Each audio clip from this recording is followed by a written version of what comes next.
Kita sambung pelajaran kita tentang pewarisan. Okey, kita nak kaji tentang pewarisan monohibrid. Pewarisan monohibrid. Sebelum tu kita tengok, jika allele untuk trait tinggi yang dominan dilabel dengan huruf besar, manakala allele untuk trait rendah yang resesif dilabel dengan huruf kecil, maka induk pokok baka tulen akan mempunyai dua allele yang sama, iaitu pokok tinggi T besar, mana pada baka tulen pokok rendah adalah T kecil, kita ulang kembali apa maksud baka tulen. Baka tulen ialah sentiasa sifat itu dikekalkan dalam setiap generasi melalui penemuan sendiri. Okey, semasa pembentukan gamet, kromosom homolog akan berpisah semasa meiosis dan menghasilkan gamet yang hanya mempunyai satu allele T saja daripada baka tinggi dan satu allele T kecil daripada baka tulen. Okey, kita tengok sini. Okay, ni kromosom, lepas tu ni kromosom homolog. Okay, saya kata cikgu ambil warna lain. Okay, kat sini dia adalah T besar, pun T besar. Okey, ini adalah kromosom homolog. Dia adalah baka tulen T besar, T besar. Ini adalah kromatik beradik, so maka dia memang samalah. Okey, sekarang ni bila dia melalui proses meiosis, hanya satu je yang tinggal. Ada satu yang tinggal. Okey, apabila persenyawaan berlaku pada gamet ini, anak generasi F1 akan membawa T besar dan T kecil, iaitu genotip T besar, T kecil. Oleh sebab itu T adalah dominan, maka T besar akan menunjukkan fenotip yang tinggi saja. Kesan allele resesif tertindas apabila gen dominan bersama. Okey, genotip tu gen, awak tengok genotip maknanya gen lah. Apa gen? Sepasang gen, sepasang allele. Gen adalah sepasang allele. So T besar gen, atau T besar T kecil, atau T kecil T kecil. Itu genotip. Okey, manakala fenotip, kalau nak cari ingat apa itu? Trait yang kelihatan. Fenotip ialah trait yang kelihatan. Kalau cikgu, fenotip maknanya face. Face muka, apa yang kita nampak, apa yang kita nampak. So face, rupa paras dia lah. Trait yang kelihatan. Dalam generasi pertama, dalam generasi filial kedua, terdapat kombinasi genotip T besar dan T kecil yang beri ciri tinggi, dan kombinasi T kecil yang memberi ciri rendah. Okey, ini tunjukkan melalui gambar rajah. Okey, tengok yang pertama.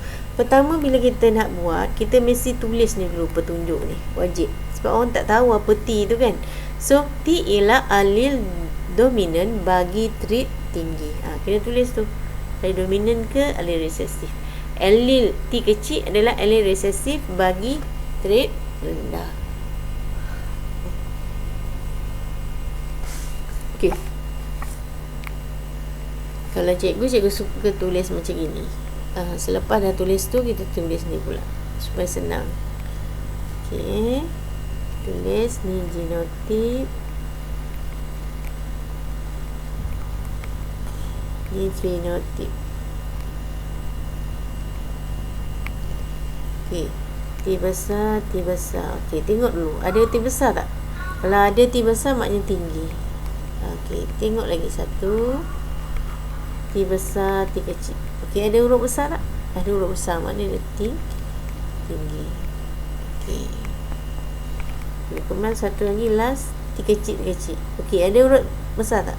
Kita tak ada huruf besar, barulah kita tengok apa T kecil tu yang ni rendah.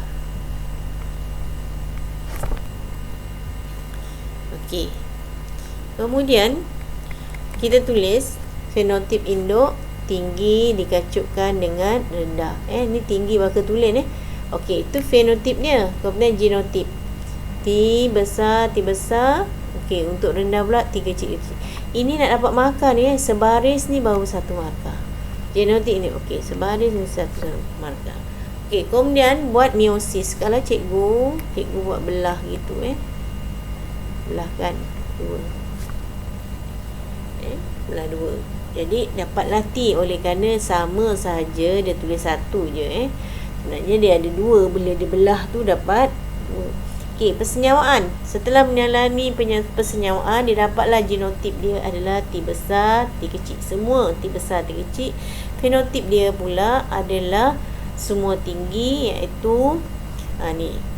Semua tinggilah sebab ada huruf besar Kemudian dia buat kacukan generasi F1 tu dia melalui penembungan sendiri. Ni ambil yang kat sini dikacukkan sesama sendiri. Okey, tinggi fenotip. Dapat genotip T besar, T kecil lah. Sebab kat sini T besar, T kecil. Okey, kita belah dua untuk menunjukkan proses meiosis. Okey, letak kat sini T1 ni T besar, T kecil. Okey. Ini adalah proses kita belah dua ni, kita panggil meiosis. Kemudian ni hasilnya adalah gamit. Ingat sebaris tu satu markah. Okey, kemudian bila kita nak buat ni, kita tulis 1, 2, 3, 4 supaya senang kita dah buat proses dia proses persenyawaan tu.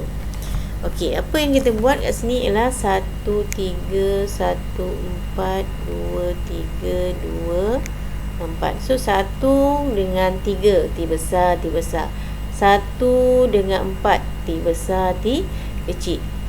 2, 3 T kecil, T besar. Tapi penulisannya huruf besar mesti kat depan. Okey, 2, 4 T kecil, T kecil. Okey. Kemudian fenotip. Ni adalah genotip. Fenotip pula kita tengok ada huruf besar tak? Okey, ni ada huruf besar jadi tinggi. Ada huruf besar jadi tinggi. Ada huruf besar jadi tinggi. Manakala yang ini tak ada huruf besar, automatik dia akan jadi rendah. Maka nisbah fenotipnya adalah 3 nisbah 1.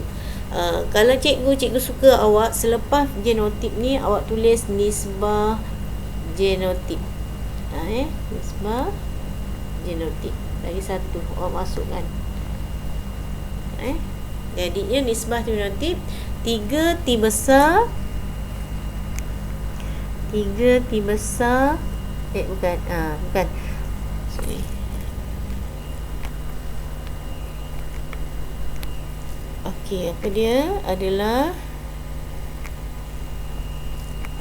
1 T besar, 2 T besar, T kecil dan 1 T kecil, T kecil. Awak buat macam ni.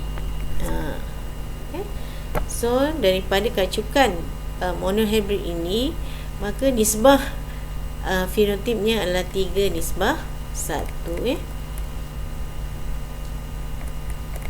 Berdasarkan eksperimen yang telah dijalankan, Mendel telah membuat rumusan tentang pewarisan.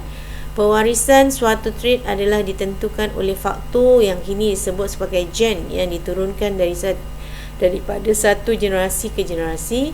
Setiap ciri dikawal oleh gen yang terdiri daripada sepasang allele. Hanya satu allele saja yang berada dalam gamit. Persenyawaan berlaku secara rawak dan kombinasi genotip yang homozigot dominan akan menunjukkan ciri dominan, manakala homozigot resesif akan menunjukkan ciri resesif.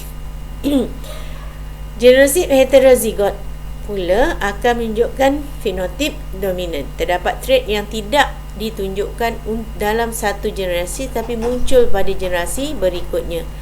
Seterusnya, Mendel mengemukakan hukum